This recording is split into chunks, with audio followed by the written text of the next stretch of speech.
નમસ્કાર દર્શક મિત્રો, આપ નિહાળી રહ્યા છો વિશ્વાસની જમાવટ ન્યૂઝ ચેનલ. કાંકરેજના કંબોઈ ચોકડી પાસે તંત્રની લાલાખ. કરોડો રૂપિયાના ઓવરલોડ રેતી ભરેલા 10 ડમ્પરો ઝડપાયા. ખનીજ માફિયામાં ફફડાટ. મામલતદાર અને ખાણ ખનીજ વિભાગના સંયુક્ત ઓપરેશનમાં રૂપિયા 2 થી 3 કરોડનો મુદ્દામાલ જપ્ત, રૂપિયા 6 લાખનો દંડ વસૂલાયો. બનાસકાંઠા જિલ્લામાં ગેરકાયદેસર ખનન અને ઓવરલોડ વહન કરતા તત્વો સામે તંત્ર દ્વારા કડક હાથે કામગીરી શરૂ કરવામાં આવી છે.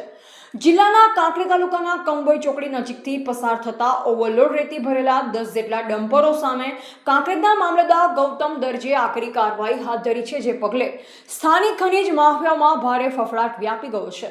મળતી માહિતી મુજબ કાંકરેજ તાલુકાના કંબોઈ ચોકડી વિસ્તારમાંથી નિયમ વિરુદ્ધ ઓવરલોડ રેતી ભરીને ડમ્પરો પસાર થઈ રહ્યા હોવાની ચોક્કસ બાતમી તંત્રને મળી હતી. બાતમી આધારે કાંકરેજના સક્રિય મામલતદાર ગૌતમ દરજીએ તાત્કાલિક સ્ટાફ સાથે સ્થળ પર પહોંચી તપાસ હાથ ધરી હતી.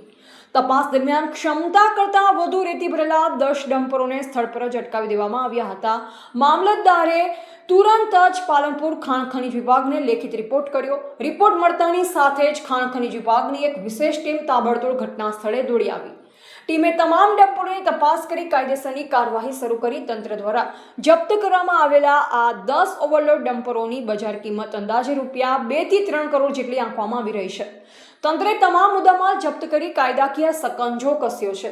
આ ઓપરેશન દરમિયાન માત્ર મુદ્દામાલ જપ્ત કરીને જ સંતોષ માનવામાં આવ્યો નથી, પરંતુ નિયમોનું ઉલ્લંઘન કરનારા માલિકો સામે આકરા નાણાકીય પગલાં પણ લેવાયા છે.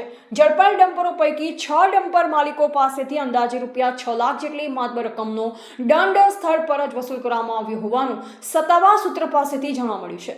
બાકીના ડમ્પરો સામે પણ કાયદેસરની દંડનીય પ્રક્રિયા ગતિમાં છે. બનાસકાંઠા જિલ્લામાં નદીઓ અને અન્ય વિસ્તારમાંથી થતા ગેરકાયદે ખનન અને ઓવરલોડ વહનની વ્યાપક ફરિયાદો ઉઠતી રહી છે, ત્યારે કાંકરેજ મામલતદાર અને પાલનપુર ખાણ ખનીજ વિભાગની આ સંયુક્ત હિંમતભરી અને કડક કાર્યવાહીથી ભૂ માફિયાને નિયમનું ઉલ્લંઘન કરનાર વાહન ચાલકોમાં ફફડાટ મચી ગયો છે. આગામી દિવસોમાં પણ આ પ્રકારની ડ્રાઈવ ચાલુ રહેશે તેવા સંકેતો તંત્ર દ્વારા આપવામાં આવ્યા છે. અહેવાલ પ્રવીણ પરમાર, બનાસકાંઠા.